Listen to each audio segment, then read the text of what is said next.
and welcome to the Kimco Realty second quarter 2025 earnings conference call. All participants will be in a listen-only mode. After today's presentation, there will be an opportunity to ask questions. Please note this event is being recorded. I would now like to turn the conference over to David Bujnicki, Senior Vice President of Investor Relations and Strategy. Please go ahead. Good morning, and thank you for joining Kimco's quarterly earnings call.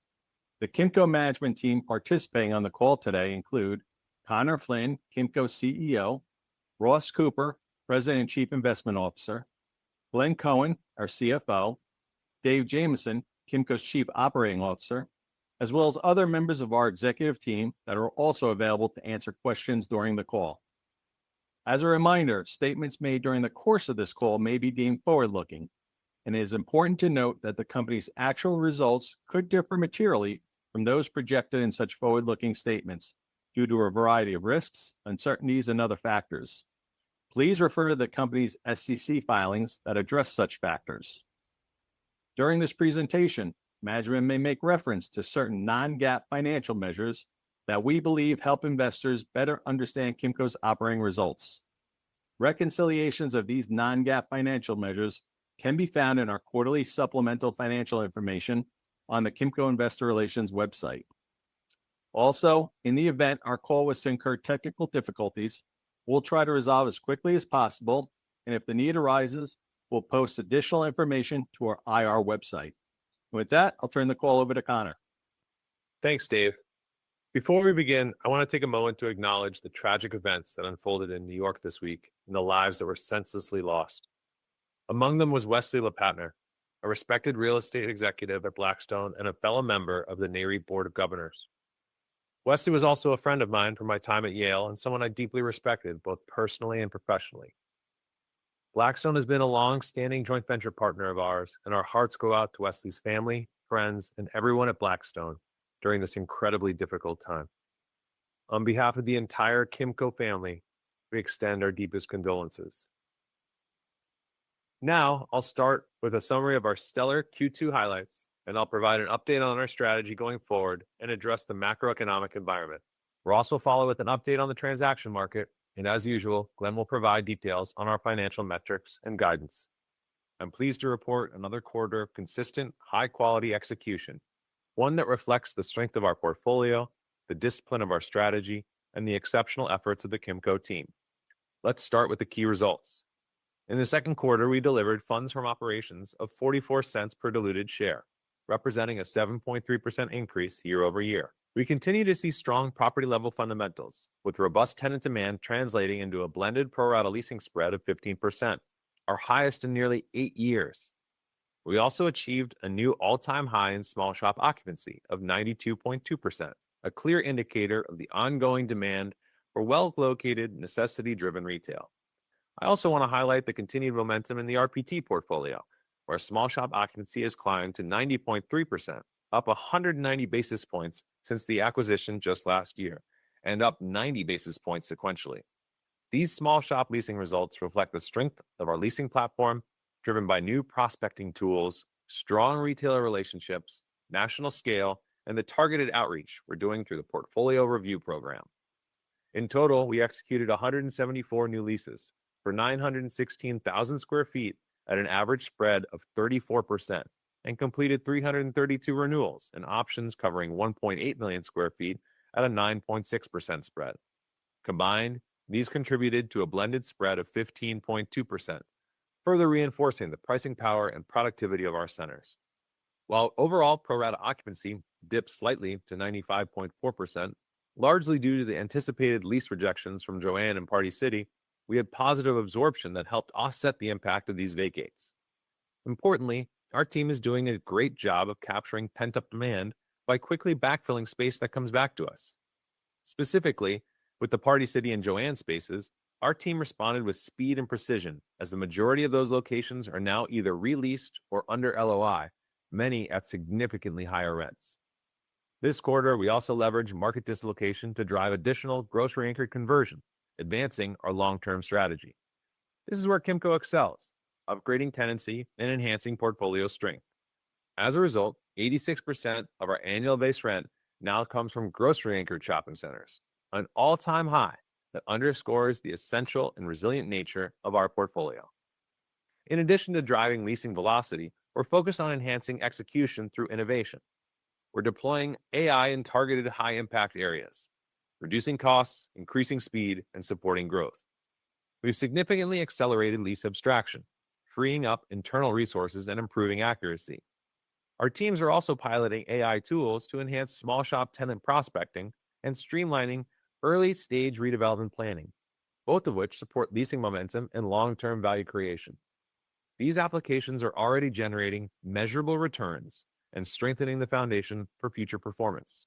Further, we continue to build embedded growth that Glenn will speak to through our signed but not yet open pipeline.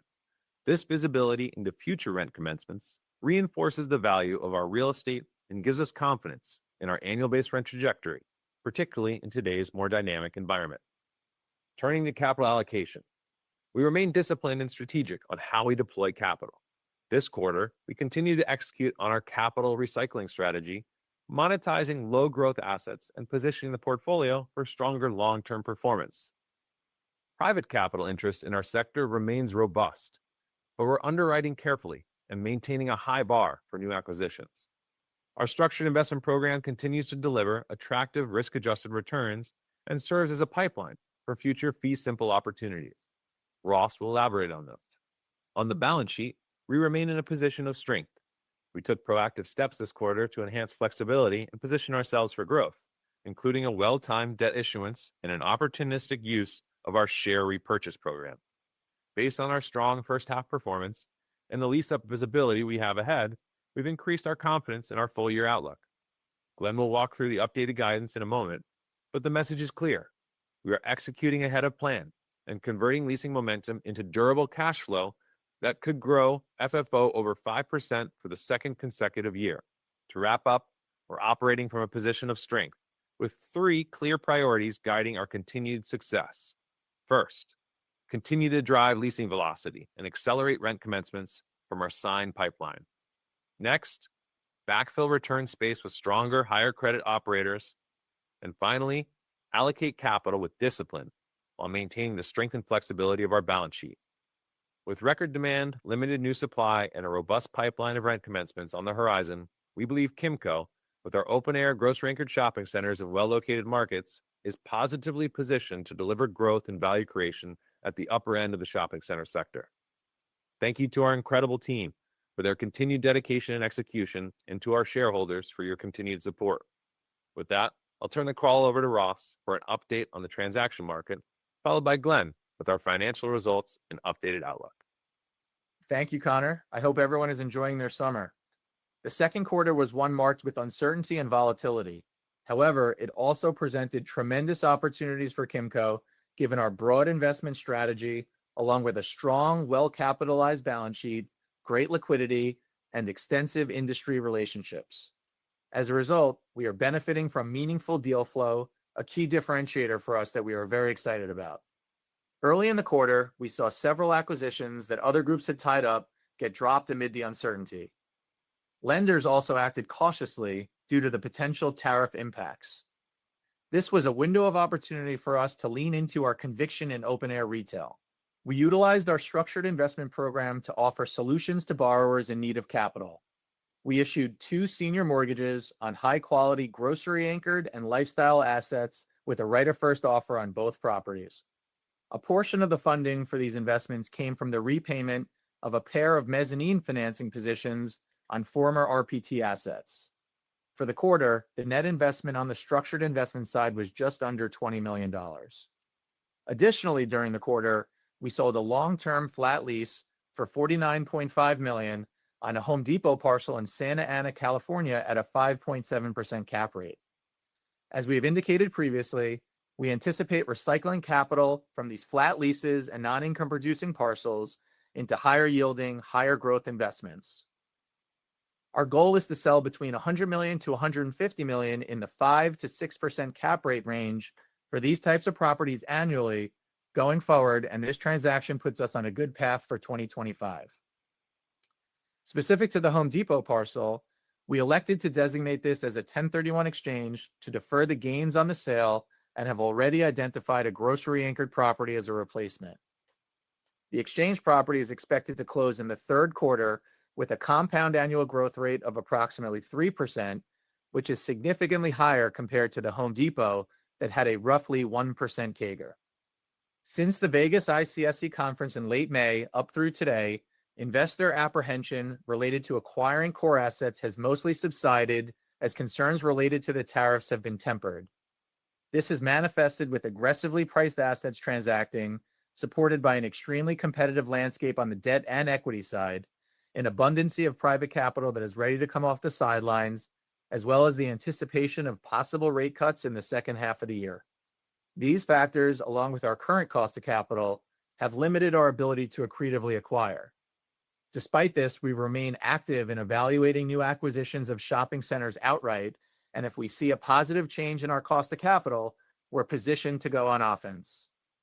Regardless, we'll remain disciplined with our capital allocation. Furthermore, we have a healthy pipeline of new structured investment opportunities, which continue to provide a foothold into high-quality real estate at attractive returns with a chance to acquire in the future. As I mentioned, the capital markets are open with financing available for the right sponsors and better real estate. As a result, we anticipate a few of our existing structured investment borrowers are either evaluating sales or refinancings that may result in repayments to us in the second half of this year. We remain very confident in our ability to structure deals creatively.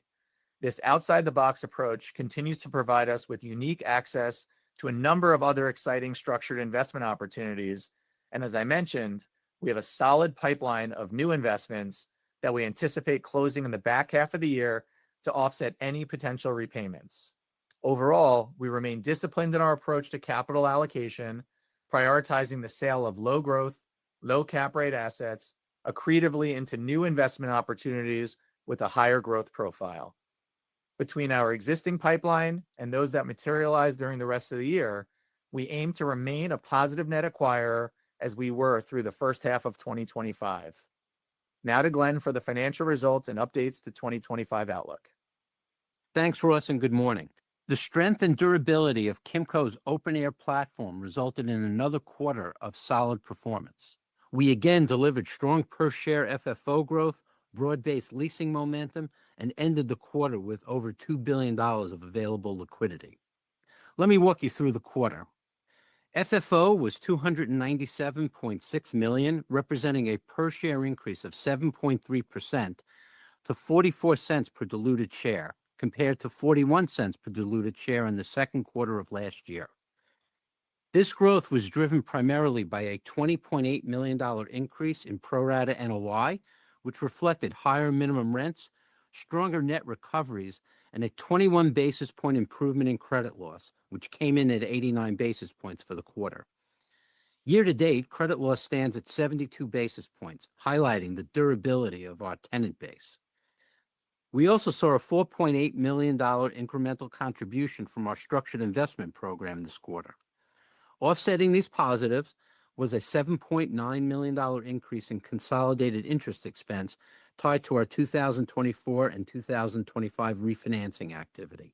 Additionally, we recorded a one-time accounting benefit of 1 penny per share, primarily driven by $4.7 million in joint venture income from the conversion of a legacy JV structure to an LLC, as well as approximately $2 million from the recapture of below-market rent on a vacated Joann space.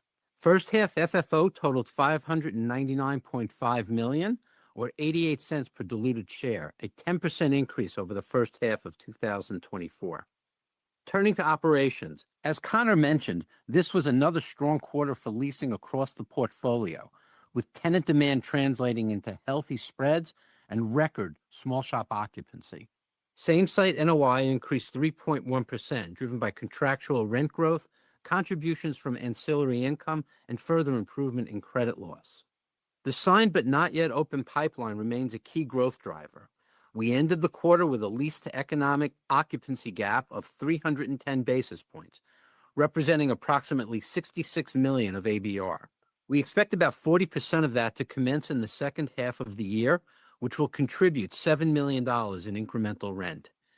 Including commencements from the first half, we anticipate collecting $30 million of ABR in 2025 from the SNO pipeline. The continued lease-up progress provides strong visibility into future earnings and reinforces the embedded growth across our portfolio. Shifting to the balance sheet, we took proactive steps this quarter to strengthen our financial flexibility. We opportunistically repurchased 3 million shares in April at an average price of $19.61, reflecting an FFO yield of 9% and a 24% discount to consensus NAV. We also completed a $500 million bond issuance in June, pricing a long 10-year note at 5.3%, reflective of a spread to treasuries of 92 basis points, our lowest issuance spread in many years. Proceeds were used to repay the $240.5 million Weingarten bond, pay down our revolver, and retain approximately $80 million for future accretive investment opportunities. We ended the quarter with consolidated net debt to EBITDA of 5.4 times and a look-through leverage ratio of 5.6 times. Liquidity remains robust at over $2.2 billion, including $228 million of cash on hand. Now turning to guidance. Based on our strong first half results and improved visibility into lease-up and cash flow timing, we are raising our FFO per share range to $1.73 to $1.75, representing annual growth of 4.8% to 6.1% over 2024. We're also raising our full-year same-site NOI growth outlook to 3% or better, 50 basis points above our prior guidance. This updated range incorporates the impacts of lease rejections we've already absorbed. All other guidance assumptions remain unchanged. In closing, I want to thank our associates for their outstanding execution. The embedded rent growth in our portfolio, combined with a conservative balance sheet and consistent performance, continue to position Kimco as a top-tier REIT capable of delivering through a variety of market cycles. And with that, we're happy to answer your questions.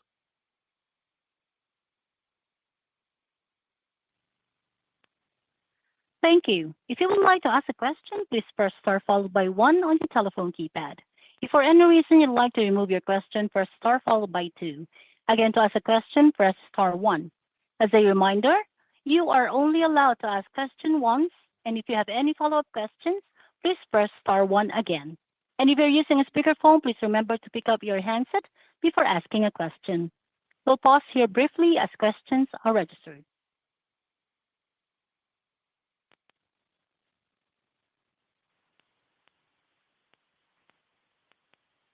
Our first question comes from Michael Goldsmith with UBS.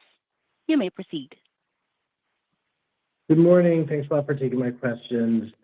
Really solid same property NOI growth in the first half of 3.5%, second quarter at 3.1%, but the guidance implies trends decelerate in the second half to 2.5%. So can you help us understand the puts and takes for the outlook for the back half, and maybe within that, just talk about kind of the occupancy trajectory that's anticipated within that? Thanks.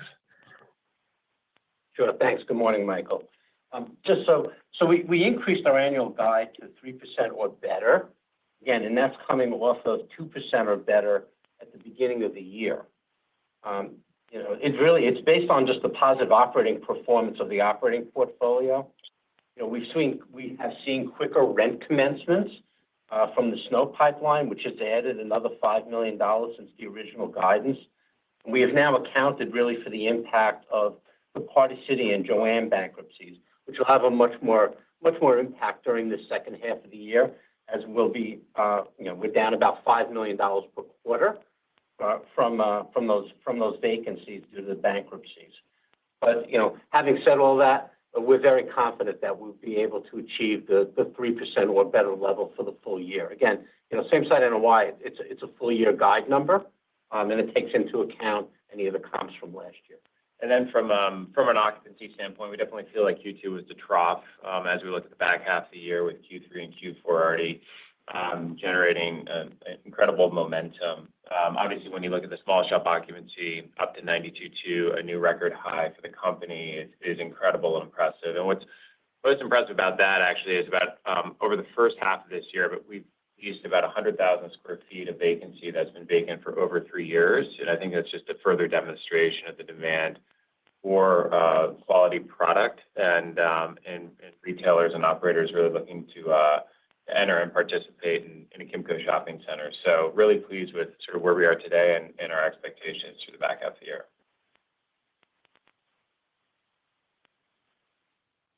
Thank you. Our next question comes from the line of Alexander Goldfarb with Piper Sandler. You may proceed. Thank you, and good morning out there. Just a question on the structured finance book, the debt preferred equity book. I think you said that you're expecting some repayments in the back half. So 2 parts on this. One, presumably your guidance includes the impact of those repayments. And then 2, some of the other REITs in REIT land are scaling back the debt and preferreds just because what they perceive as volatility. Sounds like you guys think there's ample runway on it. So just want to get a sense of if you think that this business is sustainable, at a run rate, or if your view of this business is it's more moment in time where there's an opportunity at one point, another point it gets scaled back because there's opportunities don't exist. Just trying to understand how this factors into your FFO going forward. Sure. Thanks, Alex. To answer the first part, our guidance absolutely incorporates any expectation of repayments and new capital that we put out. Now, we do think that this is a business that has viability through all parts of the cycle. We've seen tremendous opportunity. We continue to see the pipeline growing. And I think that whether interest rates are up or down, there's always going to be a need for this capital. There are very few operators on the institutional side that are providing this capital. So we think it's a real differentiator for us. The way that we underwrite the deals, we look at it through the lens of an operator, through the lens of an acquirer, not too dissimilar from the way that we underwrite when we're looking to acquire an asset outright. So we're extremely disciplined with the real estate that we're willing to invest in. And to the extent that we continue to see opportunities in real estate that we like, the sponsors we like, and continue to get that foot in the door with the right of first offer, the right of first refusal, we do anticipate that we'll continue to scale the business. That being said, there's going to be ins and outs quarter to quarter. But when you look at it through an annualized basis, we anticipate that we will be net sort of positive investors in this program on a go-forward basis. The only thing I would add, Alex, is we're really being paid to wait because we're focused on that right of first refusal of a future acquisition pipeline. And it's a really nice offering for us to be able to identify assets we want to own, potentially assets that may come to market, but it's a nice way to get our foot in the door on some generationally owned assets where they rarely trade, and we get a last look at it if they do come to market, which in this competitive set that how competitive it is out there on the acquisition front, it's nice to be in a position where we get last look on a pretty significant pipeline of opportunities, which is a big differentiator for us.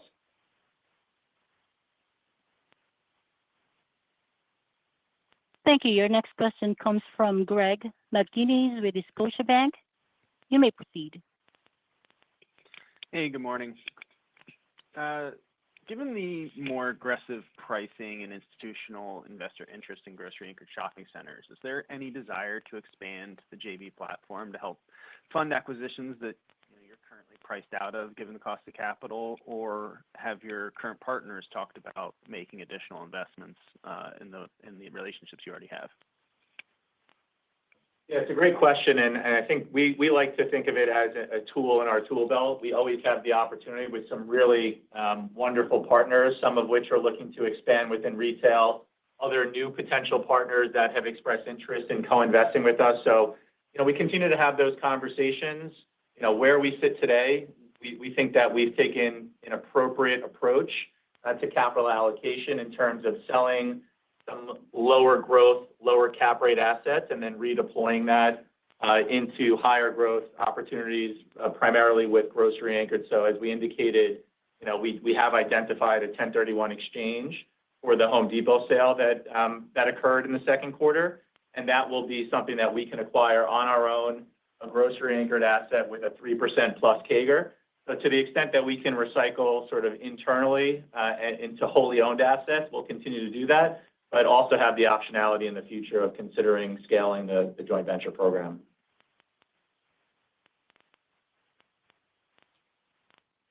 Thank you. The next question comes from Samir Khanna with Bank of America. You may proceed. Good morning, everybody. Hey, Connor, as part of guidance, I know the term fees went up. Maybe elaborate kind of the type of tenants category that's driving this number higher, and maybe along the same lines, talk about sort of the watch list sort of into next year, especially given some of the, looks like some of the concerns around tariffs have subsided, but maybe talk around that as well. Thank you. I'll take the LTA question, Samir. So it's actually primarily driven by one LTA we received that's associated with a large redevelopment that we're in the process of. We've already gone through the entitlement, so going through the permit process and documentation process right now. So it was a big chunk that enabled us to get access to land to move forward with the program. So that was really the primary driver. A lot of other stuff, just regular course of business, smaller LTAs, and we have that kind of backfills ready to go when a tenant wants to get out. So no real trend there of note. As it relates to the outlook for 26, with our watch list tenancy, obviously it continues to narrow, I think, because of the second round of bankruptcies that have sort of flushed through the system over the last couple of years, as we've recently seen with Rite Aid being the most recent that just went to auction last week. On a go-forward basis, there's a handful of tenants we continue to watch. Our exposure in 26 is relatively limited on the rollover. We're already engaged with them, engaged with alternatives to backfill. So right now we're feeling pretty good about the outcome. The tariff noise and concern from the first half of the year, I think, has more or less been muted at this point. As you can see through our deal flow, over 175 new deals, which is incredible velocity in what we're seeing already in the July forecasted numbers for executed deals. Retailers are really looking at the opportunity to expand their market share, use bankruptcy process as a means and a ways to do that. You saw Ross last week, really for the first time participate in the bankruptcy process. I think that's super interesting. Obviously, they want to grab some market share. You're seeing other retailers starting to expand into new trade areas. You have Bob's Discount that's moving south into the Florida region for the first time. So it's a fairly robust, healthy retail environment. I think just my last thing to add on the watch list tenancy, it's really the smallest it's ever been. And then when you dive into it a bit deeper, as Dave mentioned, there's some really strong individual operators in some of these categories where the weaker performers are losing market share. And because of that lack of new supply, you're seeing some of the weaker, call it fitness operators, be gobbled up by some of the stronger operators that are looking for growth. You see the same with, obviously Michael's doing better since Joann's has filed. You've seen some of the soft goods players that are in the off-price category continue to do quite well as they're taking market share from department stores. So I think there's a real growing desire to grow their store fleet when they're healthy and operating at a high level.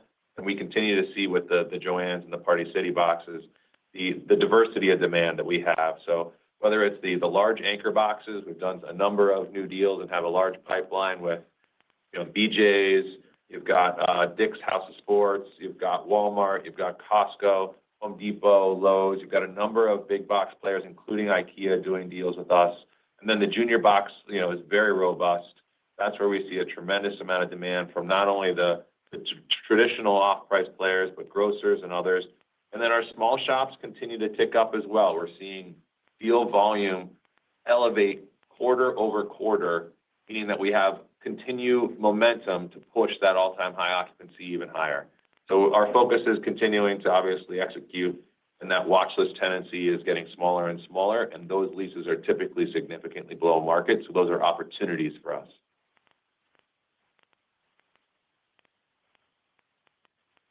Thank you. The next question comes from Ronald Kamdem with Morgan Stanley. You may proceed. Hey, just wanted to go back to the acquisition environment, just digging in a little bit more. Just can you talk about, is there more product out there in the market? It's just competition is so fierce, it's hard to sort of win deals. And, I guess, when do you think that, you would get to a point where Kimco starts to maybe land more of these transactions and so forth? So more product and what Kimco needs to do to sort of land some of these deals. Thanks. Sure. Yeah, we definitely saw some pent-up demand, so to speak, after a bit of a slowdown in April and the early parts of May. So going into the ICSC in Vegas in May and through the last couple of months, we've seen an increase of product in the market and definitely the demand continuing to increase. So I think you've seen it from a lot of our public peers. You've seen it from some of the private institutions, a lot of very aggressively priced both single assets and portfolio in the market. We've been very successful in terms of utilizing our ROFOs and our ROFRs, not just on the structured investment program, but also even within our joint venture program. So when you think about the amount of product that we have the first and/or the last look on, we have about $2 billion of gross asset value in the structured book, and then upwards of $6 billion of assets within our joint venture program. So while we're going to continue to be very selective and it comes in waves as to when those opportunities present themselves, we do have the inside track on a tremendous amount of real estate. We do look at assets that are being offered by third parties. Occasionally, we bid and we're successful in winning those deals. But the nice part about being able to exercise a ROFO or a ROFR is these are assets that we're invested in. In many cases, we already manage and we're involved in the operations. So when you acquire one of those assets, there's virtually no new surprises. We know exactly what we're investing in. Whereas when you buy a third-party asset, there's going to be some good surprises. There's going to be some, not so great surprises along the way. So we feel very comfortable acquiring from within assets that we're already involved, and then selectively we'll pick our spots where we want to buy from a third party. I think Ross puts it correctly where we're poised to go on offense, but again, it all ties back to cost of capital. And so as you've seen us continue to be methodical and thoughtful about when to deploy capital accretively, it's really match funding the recycling efforts we have to accretively grow from selling our flat ground leases. And if you give us a cost of capital advantage, I think Ross outlined the ability we have to really go on offense and grow externally. But right now, obviously, with where our stock is and where our cost of capital is, we continue to look internally and mine for recycling accretive opportunities.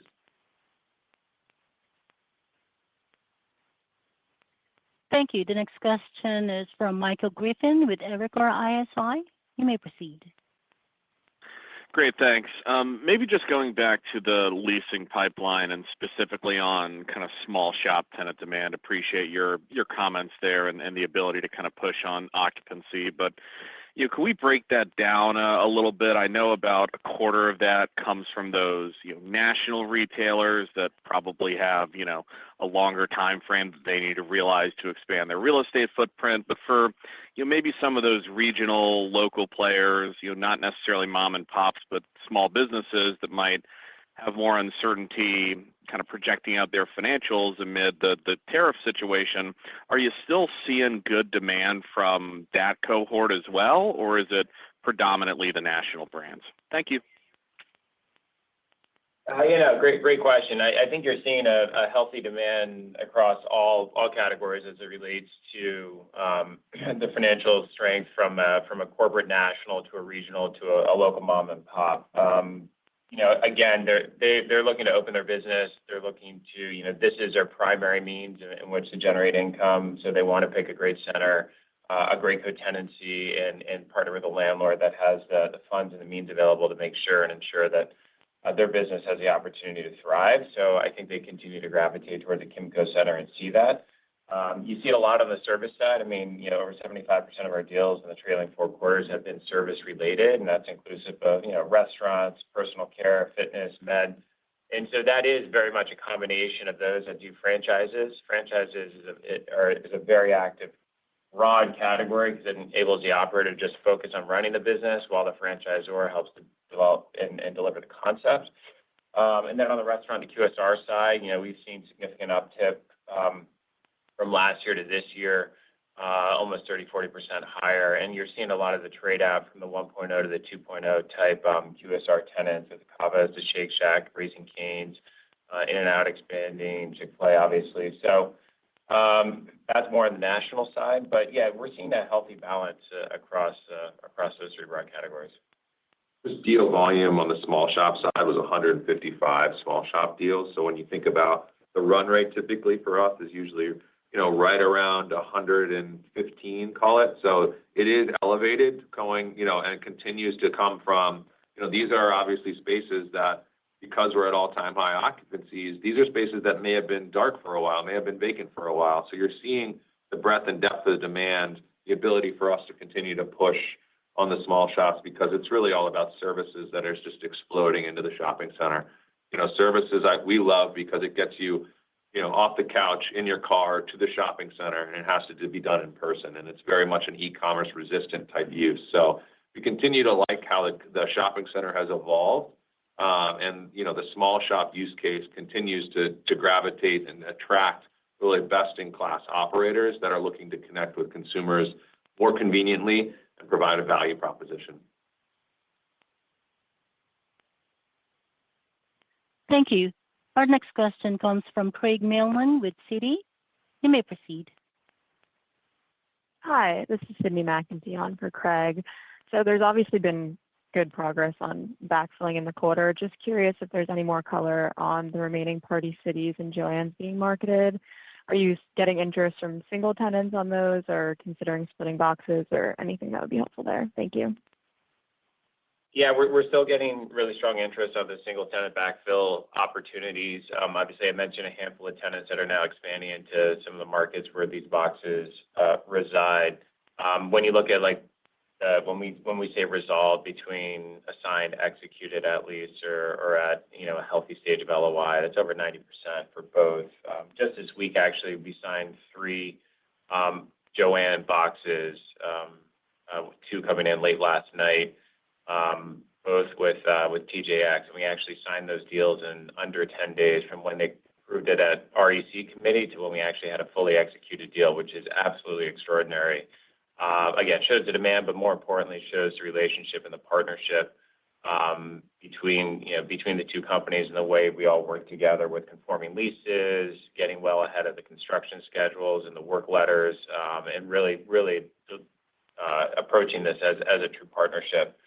So, we anticipate that to continue through the back half of the year, and it'll feel pretty good that most of this will all be resolved and executed by the end of the year.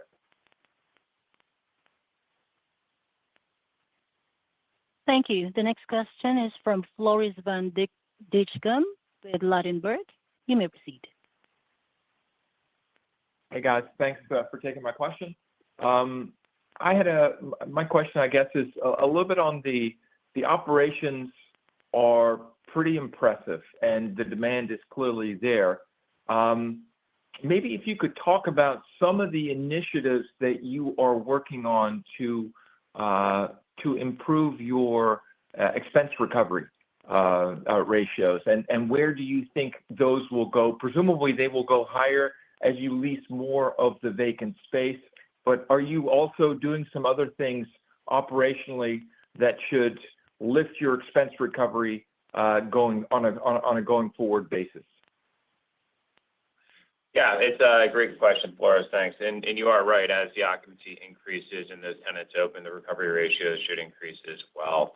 Obviously, when you just think of basic CAM and operating maintenance, we sign several recurring service contracts, and we negotiate those heavily prior to the start of the year. And with multi-year contracts, it helps eliminate some of the noise in terms of inflationary effects and/or increases year to year. So you're able to get a good handle on your costs upfront and then plan accordingly to that. It's really, I think, with the amount of data that we have today and the way that we can really dive into the micro level on the account level on a site-by-site basis and pairing it closely with the asset strategy and the intention, you can just more closely monitor the expenses that you're deploying out on the site that are essential, that are necessary to maintain a safe and healthy environment, while also pairing it with the activity on the leasing side. So I think it's just a more comprehensive approach that we've been taking. Obviously, we work very, very close with our vendors. We have scale, so we have, in sense, some leverage on the negotiating table. But we want to always partner with the best providers that provide the best service and the most reliable service, which is really, really important for our retail partners. So it's really a culmination of a number of things. Obviously, we're using AI and analytics fairly heavily now as well internally to get a better understanding of where there's opportunities to improve margin and ratio while not sacrificing, obviously, the quality and care of the center. Will, do you want to comment a little bit about our lease administration program as well and what we've done there? Sure. Thanks, Connor. This is Will Teichman. Good morning, everybody. We've successfully executed on 2 public-to-public M&A integrations over the last few years and exceeded synergy targets on both deals. And really, that effort has allowed us to build a playbook for scalable efficiency and developing greater advantages of scale. And it's something that Connor talks about a lot with the management team and really drives home with the team on a day-to-day basis. We're really working to apply that playbook now to identify and prioritize other strategic platform innovation and transformation projects. One of the projects of focus for this year is transforming our lease administration function, which really plays a critical role behind the scenes in abstracting and managing lease data, doing the day-to-day billing and collections work with our retail partners. So a lot of work underway. We're rethinking the organizational design, we're simplifying process, and we're deploying enabling technologies, including AI, to help enhance recovery rates and accelerate collection timelines. All of that really is focused on, obviously being a best-in-class operator and maintaining a best-in-class G&A, expense ratio in terms of how we operate.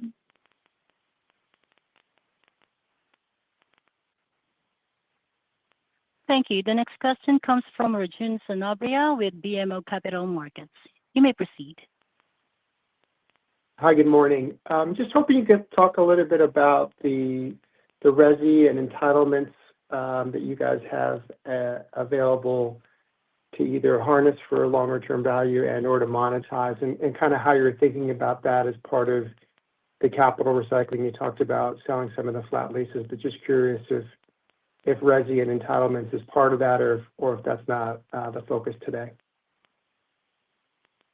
That is part of it. I think what we're trying to do is take each and every project and identify really the opportunity set that we have. And so some entitlements, we may look to monetize and take some chips off the table, while some we may contribute as our land to a joint venture and ride that development with very little costs associated with the project, other than just the land as our equity that we contribute it into. So we're focused on trying to unlock the value and harness that value, and we're trying to see how the fastest way to do that. And right now, as you've seen through our activation program, we've really taken a capital light approach where we've either ground leased the portion of the property that we own, or we contribute the parking lot as land into the joint venture.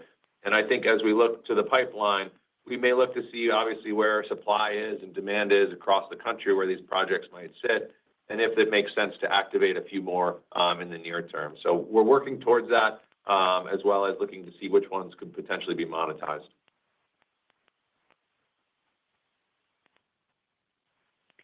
Thank you. Our next question comes from Rich Hightower with Barclays. You may proceed. Hi, good morning, everybody. Thanks for taking the question here. Just back onto capital allocation, if you're able to repurchase stock at a 9% FFO yield with, call it mid-single-digit growth on top of that, just where does maybe acceleration in that program fit in with the rest of the sort of many-fold capital priorities for the company? Thanks, Rich. It's a great question. We have all the programs in place to deal with where the stock price is at any given point in time. As Connor mentioned, we're obviously very focused on really what our cost of capital is and how we use it. When the stock got down, as all the havoc was happening with the tariffs in the beginning of April, at a 9 yield, we thought it made sense to kind of make that a line of demarcation for us to say, it makes sense to buy some stock back here. So we did that. Now the stock has recovered somewhat, right? Stock's up over 10% from that point. We also have an ATM program, which last November we used that when the stock was above 25, where it made sense. So we're always watching. We try to have the tools in place to be reactive. We built the balance sheet where you really can take advantage of dips when they happen, or be an issuer where it really makes sense. I think one of the things we continue to monitor is the disconnect between public and private pricing. And we see a very wide spread between our implied cap rate and where we think our portfolio would trade in the private market. And so there is a pretty wide disconnect there that we continue to monitor. That being said, we have a lot of leasing going on, a lot of capital required for that leasing. We have a lot of growth, obviously, coming out of the portfolio. But if and when we do see these massive dislocations, we typically are prepared to jump at it and take advantage of the dislocations.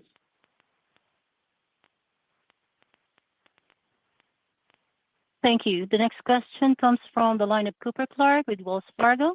You may proceed. Thank you for taking the question. I just wanted to circle back on the transaction market.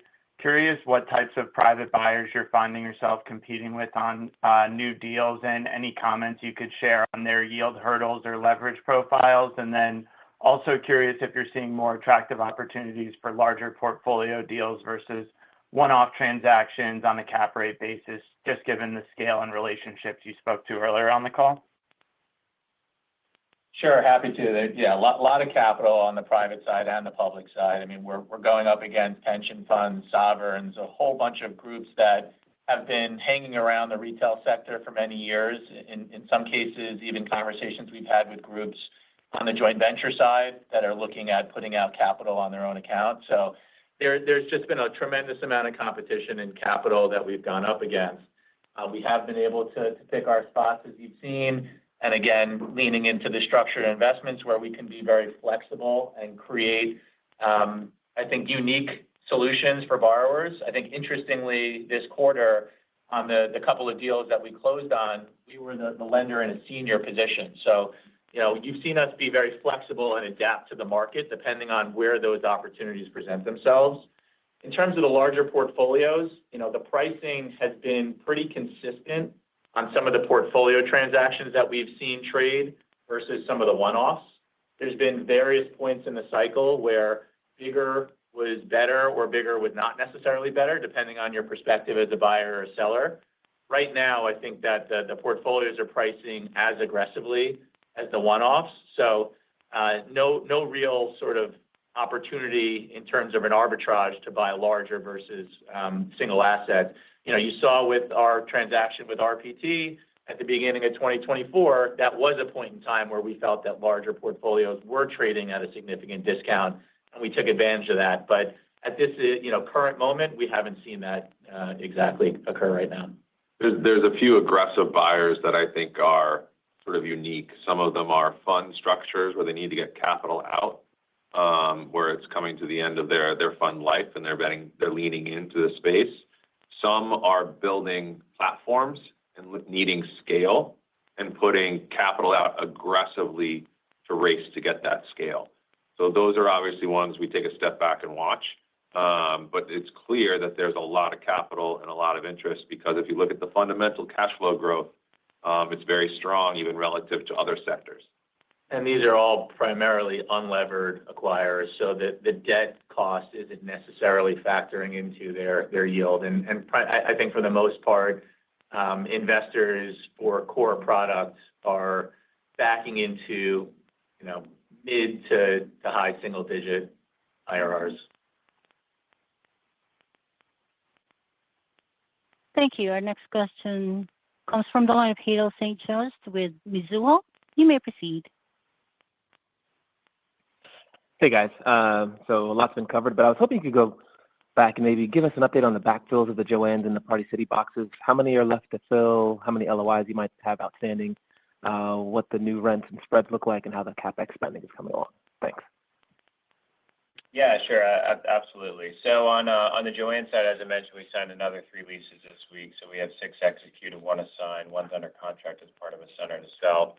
And then we have 14 LOIs remaining outstanding. On the Party City side, we have almost 36 executed, and then the remainder are at LOI or at lease right now. So I'd say those are effectively resolved with just a couple left outstanding. I mentioned a couple of the opportunities was with TJX this week when we really accelerated the deal flow there, ended it under 10 days. When you look at the overall mark-to-markets on the Joann side, we're seeing around a 20% overall. Obviously, it ebbs and flows box to box. And on Party City, just about 15% mark-to-market there. So feel very good about the momentum and in closing out both these opportunities by the end of the year.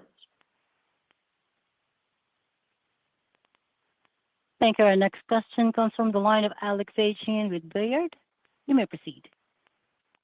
Hey, thank you for taking my question. When does Kim expect that redevelopment to flip into a tailwind for same-store NOI? Redevelopment into a tailwind? So the same-store NOI, the contribution was a drag this quarter versus a net positive. So I think when you look at, obviously, some of the larger redevelopments that we have going, there's a lot of it, is expanding square footage and GLA and taking that box down and looking for grocery conversions where we can add grocery. As you noticed in the first quarter, we did a big portfolio deal with Sprouts. We've seen a lot of activity with Trader Joe's, a lot of activity with Aldi and Lidl. We just, executed a big deal with BJ. So there's a lot of grocery coming into this shopping center space in the portfolio. And that's really where we've been focused on trying to add to the redevelopment pipeline. And you'll see that, continue to deliver in the back half of this year where it becomes a positive.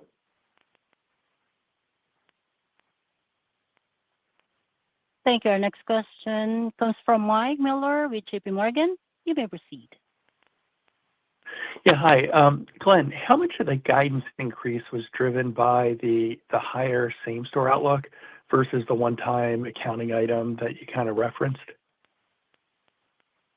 Oh, more than half of it is really related to just how the portfolio is operating and our expectations for rent commencements coming from the SNO pipeline and the backfills that the team has been able to do on the Joann's and the Party City boxes with them coming online. So the bulk of it is really operational.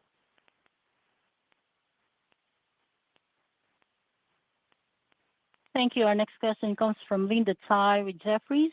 You may proceed.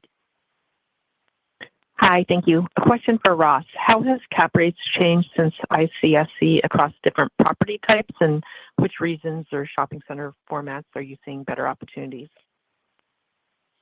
Yeah, it's a good question because we've seen really aggressively priced and closed transactions with all sort of open-air formats. You've seen some really high-quality lifestyle that's been trading aggressively. Obviously, core grocery continues to be kind of the number one in terms of investor demand. Unanchored strips continue to grow in terms of investor demand and capital that is chasing those deals. And we've also seen big box power in the right location with the right tenancy trading aggressively. So I think everybody is sort of picking their spots and picking their lane. The nice thing I think about Kimco and one other differentiator that we believe is our diversification in terms of format. We're very comfortable with all of those different formats, so we can sort of zig and zag and adjust depending on opportunity that we see, or if there is one format that at one point in time starts to trade off, that's something that we can be a little bit contrarian and lean into. But for the moment, we've seen all formats being really heavily pursued and priced aggressively.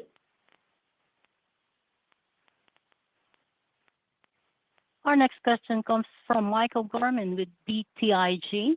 You may proceed. Yeah, thanks. Good morning. Just stepping back for a second here. Obviously, you've done a lot of work on the portfolio in recent years. You've grown the grocer exposure 15 percentage points over the past 10 years. When you talk about record small shop occupancy, I'm kind of wondering what you think the upper bound is for this newer portfolio that you've built over the past decade, and how much of that is pushing into your expectations for rent escalators as you sign these new small shop tenants? Are they more pushing towards the high end of that 3 to 5 range you talk about in the presentation, and what that looks like going forward? Thanks. Yeah, it's a good question, Michael. Obviously, we're in uncharted territory when you get to our small shop occupancy where it is today and what we can take it to. So we're obviously optimistic that there's still a lot more room to run. There's no reason why we should cap out in the mid 92.5% occupancy range. To your point, the economics of small shop deals are a lot stronger because the annual escalators are typically in that 3 to 5% range, and you're seeing it in our stronger shopping centers being able to push the upper end of that range. So the momentum is there. As I mentioned, the second quarter small shop volume was significantly higher. And these are on spaces that have been vacant or been sitting vacant for a while. So I think you're seeing just the breadth and depth of demand expand alongside us transforming the portfolio to more of a grocery-anchored shopping center portfolio. So that combination, I think, is really working in our favor. And we're doing a lot in terms of new tools for leasing. I think I mentioned it earlier where there's really a lot going on behind the scenes that allows us to do portfolio-type deals with these small shop operators, driving really good credit tenants into the shopping centers that we have, looking at all the different we have relationships and expanding people, not even in certain geographies, but taking them to new geographies as well. And I think that's the real benefit of Kimco and its scale and its advantages of scale is showcasing that we can use our portfolio to take the best-in-class retailer from one geography and bring them to a new geography and do the lion's share of that market share new deals that they're going to do. And I think to buoy on top of that, it's obviously the retention side too is so essential and critical in order for you to continue gaining occupancy trends as we have in with the small shop side. And so we're retaining over 90% of the rollover schedule on a recurring basis now, which is incredible. Again, that's just a testament to appreciating that they're doing well in their business, well in their location. We have a good partnership with them. They have with us. And so there's a cost of relocating, and they've opted not to take that relocation, instead continue to stay with us to run their business.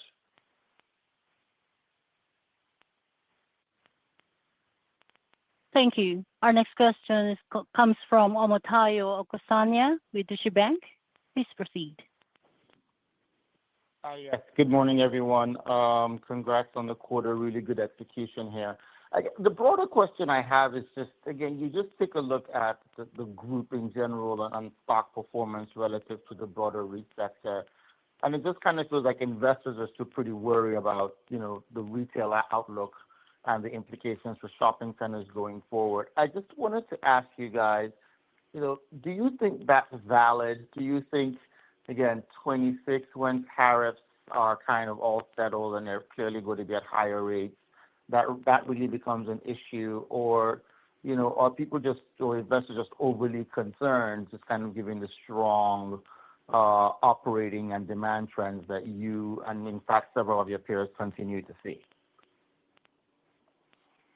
Thanks for the question. I think a lot of what happened this year was there was a lot of noise to begin the year that questioned the strength of the consumer, questioned the strength of the retailer demand, the operating margins on retailers. So there was obviously a lot out there to put a question mark on the strength of the underlying fundamentals. And for Kimco, what we continue to focus on is to really be in that top quartile of FFO growth year in and year out. And that continues to be our North Star. And I think if we can continue to execute, we were one of only 2 companies last year to do over 5% FFO growth. The midpoint this year is now raised to over 5%. We feel like we have all the building blocks to put the numbers up, to let the numbers speak for themselves. I think there is a little bit of misperception going on when you think about the negative news cycle and when retailers sort of hit the skids. Typically, that's a news story that runs, but the underlying fundamentals and the strength of the demand that we see is not really covered in the news cycle. The private markets see it. The private markets recognize the cash flow growth. Private markets have capital to deploy into whatever sector they so choose, and they're clearly taking advantage and notice of what's going on in the underlying fundamentals of the sector. So we're cautiously optimistic. We'll finish this year strong and have the building blocks to continue our momentum going forward.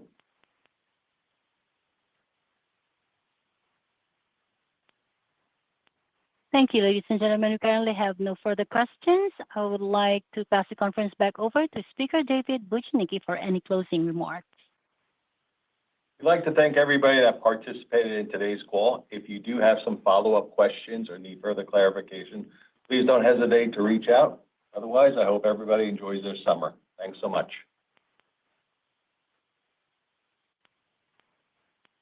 That concludes the Kimco Realty second quarter 2025 earnings conference. Thank you for your participation. You may now disconnect your line.